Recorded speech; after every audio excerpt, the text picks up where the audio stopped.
কেমন আছো সকলে? আশা করি ঈশ্বরের কৃপায় সকলে সুস্থ আছো এবং ভালো আছো। রোজকার দিনের মতো রোজকার রুটিন নিয়ে আজকেও চলে এসেছি তোমাদের সাথে একটা সুন্দর দিন শেয়ার করব বলে। আমার ঝুমিস লাইফ আপ চ্যানেলে তোমাদের সকলকে স্বাগত জানিয়ে আজকের দিনটা শুরু করছি। আজকে সকাল সকাল উঠে পড়েছি জানো তো। আজকে দুপুরবেলা আমাকে একটু এমার্জেন্সি পারপাসে বেরোতে হচ্ছে, যার জন্য সকাল থেকে উঠে তাড়াতাড়ি করে কাজ করে নিচ্ছি। আগে বাসি কাজগুলো কমপ্লিট করে নিচ্ছি। বাসি কাজ কিছুটা হয়ে গেছে, আর কিছুটা এই যে ঘরদোর ঝাঁট দেওয়া, পরিষ্কার করা, এগুলো বাকি আছে। তাই এগুলোকে আগে কমপ্লিট করব, তারপর আজকে রান্নার দিকে যাব। তাও আজকে পুরোটা হয়তো রান্না কমপ্লিট করতে পারবো না, তো যতটা পারি করব, বাকিটা মা করে নেবে। তারপর বেরোতে হবে, যার জন্য আমি হয়তো আজকে পুরোটা কমপ্লিট করতে পারবো না। কিন্তু বন্ধুরা, আজকে তাড়াতাড়ি বেরোতে গিয়ে একটা জিনিস দেখলাম, সকাল থেকে উঠে যদি একটা টাইম সেট করে নেওয়া যায় এবং কাজের একটা টার্গেট নিয়ে নেওয়া যায় যে আজকে মোটামুটি আমি ধরো 2-3 ঘন্টার মধ্যে কি 4 ঘন্টার মধ্যে এই কাজ থেকে এই কাজ অবধি কমপ্লিট করব, তাহলে দেখবে কাজগুলো না অনেকটা তাড়াতাড়ি ঘড়ির কাঁটার সঙ্গে তাল মিলিয়ে ঠিক হয়ে যায়। আজকে থেকে এটা রিয়েলাইজ করলাম যে খুব সুন্দরভাবে টার্গেট নিলে কাজগুলো কিন্তু পরপর হয়ে যায়, দেরিও হয় না। দেখো, বাবা বাজার থেকে চলে এসছে, আর এখানে শসা, তারপর আরও নানা রকম সবজি নিয়ে এসছে, আলু, পেঁয়াজ, এই সমস্তটা মা গুছিয়ে নিচ্ছে এদিকে, আর আমি ওদিকে রান্নার দিকে আছি। মা বলল এগুলো গুছিয়ে নিয়ে তারপরে আমাকে সবজিটা কেটে দেবে। তার আগে ওই মিঠাইয়ের দুধ টুধ ফোটানো, এগুলো সমস্তটা করছিলাম। আর ওদিকে তো দেখলে ঘর ঝাঁট দিয়ে মোছা সমস্তটাই আমার আজকে হয়ে গেছে। আর এখানে মিঠাই বসে বসে দুষ্টুমি করছে আর মায়ের কাজ বাড়াচ্ছে বলতে পারো। তার মধ্যে মা এদিকে কাজটা করছে, হঠাৎই আমি না একটা আওয়াজ পেলাম, কি যেন একটা পড়ে গেল জানো তো। হঠাৎ করে এসে দেখি একদিন আগে কেনা আমার রিং লাইটটা আমার লিজা ফেলে দিয়েছে। ফেলে দিতে না দিতেই সঙ্গে সঙ্গে যেন আর লাইটটা জ্বলছে না।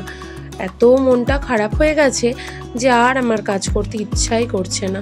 এত শখের একটা জিনিস যদি এইভাবে নষ্ট হয়ে যায় বলো, তো কিছু তো করার নেই, ওরাও অবুঝ, তাই কাউকে কিছু বলা যাবে না।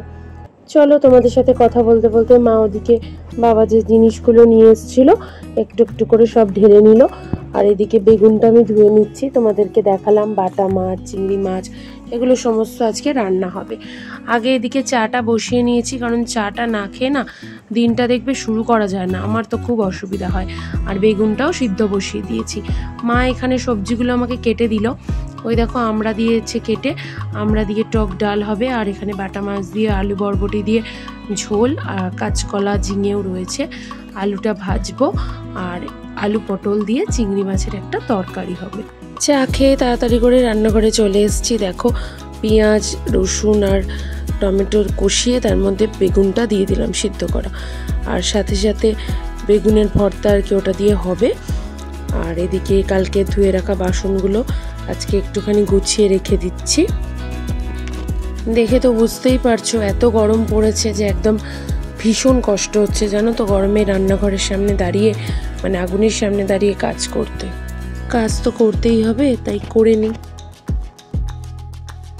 গরমে তো নাজেহাল অবস্থা, এত গরম পড়েছে যে, আর সেই সকাল 7টা থেকে সূর্যি মামা মাথার উপর উঠে বসে থাকে, নামার কোনো নামই নেই।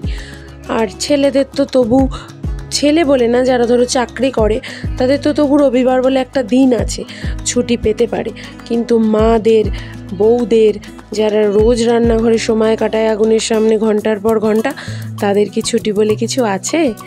নেই। কিন্তু চলো, এই তর্ক তো সারা জীবন চলবে। তাতেই তো আছে, বিশ্বাসে মিলায় বস্তু, তর্কে বহুদূর। তো তর্ক না করে চলো রান্না বান্না করে নিই, কারণ বিশ্বাস আর ভালোবাসার জেরেই তো মেয়েরা সমস্ত কিছু করে, তাই না? এই দেখো, আর এদিকে আলু, বরবটি, কাঁচকলা একটুখানি ভেজে নিয়ে তাতে জিরে, আদা বাটা আর কাঁচা লঙ্কা একটুখানি বেটে দিয়েছি, নুন আর হলুদ দিয়ে দিয়েছি। আর কোনো রকম কোনো মশলা এতে কিন্তু ব্যবহার করব না। হ্যালো গাইজ, চলে এসেছি। দেখো, স্নান করে একটা বিধ্বস্ত অবস্থা, খুব তাড়াতাড়িতে আছি। প্রায় ঘড়িতে 12টা বাজে, 12টা বেজে গেছে। একটু বেরোতে হবে, খুব দরকারি, যার জন্য বেরোচ্ছি আর তাড়াতাড়ি করছি। চলো একেবারে রেডি হয়ে তারপর কথা বলছি। হ্যালো গাইজ, এ দেখো রেডি হয়ে চলে এসেছি, পুরোপুরি রেডি হয়ে গেছি। চুলটা ভিজে, বললাম না কালকে যে শ্যাম্পু করতে হবে, আজই শ্যাম্পু করারও টাইম পাইনি। সকাল থেকে সমস্ত কাজবাজ কমপ্লিট করে এখন বেরোচ্ছি, একটু যাব, একটা কাজ আছে, অনেকদিন ধরে কাজটা পেন্ডিং পড়ে আছে, যার জন্য আজকে যাচ্ছি। আমি আর বোন কাজটা মিটিয়ে একেবারে কমপ্লিট করে তারপরেই আসবো। চলো বাকি রাস্তায় দেখা হচ্ছে আবার।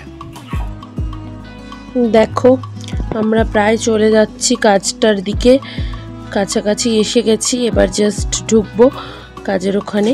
আমাদের এখানে জানো তো একটা জোড়া পুকুর বলে জায়গা আছে, তার পাশ দিয়েই যাচ্ছি। এত সুন্দর না জায়গাটা, ভীষণ দেখলে ভালো লাগে। এই দেখো কাজবাজ কমপ্লিট করে এবার তাড়াতাড়ি করে বাড়ি যাচ্ছি। এত গরম না, ভালো লাগছে না। আমরা সবাই কম বেশি মিষ্টি খেতে খুব ভালোবাসি, তাই একটু মিষ্টি নিয়ে নিয়েছি। কি নিয়েছি সেটা পরে তোমাদের সাথে শেয়ার করব। 3টের দিকে বাড়ি এসেছি, তারপর একটু রেস্ট নিয়ে এখন বিকেলে একটু ছাদে এসেছিলাম। ছাদে এসে আকাশটা এত সুন্দর লাগছে, পড়ন্ত সূর্যের, পড়ন্ত বেলার যে আলোর ছটা, তাতে আকাশটা এত আলোকিত হয়েছে যে মনে হলো তোমাদের সাথেও একটু শেয়ার করি। তারপরে চলো আবার দেখা হচ্ছে তোমাদের সাথে একদম সন্ধেবেলায়। বেরিয়েছিলাম না সকালবেলা, তাই জন্য নিজেদের জন্য মিষ্টি তো এনেছি, আর ঠাকুরের জন্য একটু মিষ্টি নিয়ে এলাম, কারণ সেভাবে তো কিছু দেওয়া হয় না, এই যতটুকু সামর্থ্য ততটুকু একটু দেওয়া। তাই জন্য বিকেলবেলা থালা বাসন ধুয়ে আরেকবার ঠাকুরকে একটু খেতে দিয়ে সন্ধে দিয়ে দিলাম। তারপরে একেবারে চলে এসেছি ঘরে। মিঠাইকে খানিকক্ষণ পড়াশোনা করালাম, একদম পড়াশোনা করতে চায় না, তো খানিকক্ষণ পড়াশোনা করিয়ে নিয়ে এবার চলে এসেছি হচ্ছে আয়রন করতে। জামা কাপড়গুলো অনেক দিন ধরে পড়ে আছে, আয়রনগুলো কমপ্লিট করে তারপরে কি বলো তো, আমার না আয়রন করতে বিশেষ ভালো লাগে না, ওই জন্য একটা ট্রিক ফলো করি। যখনই সময় পাই, ধরো 5 মিনিট 7 মিনিট একটা সময় বেঁধে নিয়ে আয়রন করি, দেখি সুন্দরভাবে সময় মতো হয়ে যায়। একটা কি দুটো টার্গেট নিই, দেখি ফুলফিল হয়ে যায়, তখন বেশ মনেও ভালো লাগে দেখতে। আর আয়রন করার জন্য জিনিসপত্রগুলো যেখানে রাখি ওখানটাও আস্তে আস্তে খালি হয়ে যায়, বেশ ভালো লাগে, মোটিভেটেড ফিল হয়। চলো এই দেখো আমার আয়রন করা কমপ্লিট হয়ে গেছে।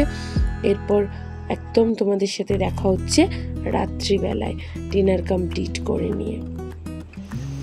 হ্যালো গাইজ, সেই দুপুরবেলায় তোমাদের সাথে কথা বলেছিলাম যে বাড়িতে এসে তোমাদের সাথে একটু কথা বলবো, কিন্তু প্রায় বাড়ি ফিরতে ফিরতে 3টে বেজে গেছে।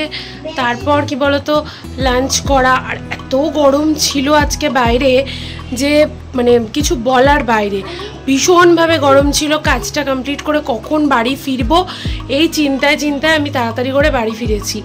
আর এত গরম ছিল যার জন্য এসে আর ভিডিও শ্যুট করা হয়নি, করেছি কিন্তু ফ্রন্টে এসে সেই অর্থে শ্যুট করা হয়নি। তো চলো এখন তো ঘড়ির কাঁটায় প্রায় বেজে গেছে 11:30টার কাছাকাছি, আর আমরা এখন একটু রেস্ট করব, মানে এবার একটু শুতে হবে। সারাদিন অনেক পরিশ্রম হয়েছে, আর পেরে উঠছি না। আর কি বলতো, এত গরমে বাইরে বেরোনো মানেই হচ্ছে তোমার ডবল খাটনি, ডবল সমস্ত কিছু। আর আসার সময় যে মিষ্টির প্যাকেটটা তোমাদের দেখালাম না, ওটাই ছিল রাবড়ি। এসে আর ওটাও যে শ্যুট করব সেটাও আর হয়ে ওঠেনি। আর খাওয়া দাওয়া তো দুপুরবেলায় ভাত লাঞ্চ তোমাদের তো আগেই বললাম, ঘড়ির কাঁটায় 11:30টা বেজে গেছে। আর ওদিকে সংসারের প্রায় ম্যাক্সিমাম কাজই সবই প্রায় বলতে পারো কমপ্লিট করে ঘরে চলে এসেছি। ব্রাশ করে ফ্রেশ হয়ে একদম চলে এসেছি, আর একটু ফেস ওয়াশ করে নিয়ে একেবারে এসেছি যাতে আর বেরোতে না হয়। আর ওই নিভিয়া সফটটা রাত্রিবেলা ইউজ করি, কারণ কি বলো তো রাত্রিবেলা হচ্ছে সবথেকে বেশি স্কিন ইমপ্রুভমেন্টের টাইম, তো দ্যাটস ওয়াই আমি ওই নিভিয়া সফটটা রাত্রিবেলা ইউজ করি। আর একটু লিপ বাম, আর কিছু না, জাস্ট আমার স্কিন কেয়ার কমপ্লিট রাত্রিবেলার জন্য। তো এগুলো হয়ে গেছে, একটু আগেই হয়ে গেছে, আর একটুখানি এডিটিং বাকি আছে, এগুলো কমপ্লিট করে জাস্ট কখন শোবো, চোখগুলো টেনে ধরেছে বিশ্বাস করো। চলো আজকের মতো তোমাদের সকলকে শুভরাত্রি জানাই, সকলে সুস্থ থেকো, ভালো থেকো। আগামীকাল নতুন একটা ব্লগের সাথে তোমাদের সাথে আবার দেখা হবে, ততক্ষণ সকলে সুস্থ থেকো। চলো টাটা।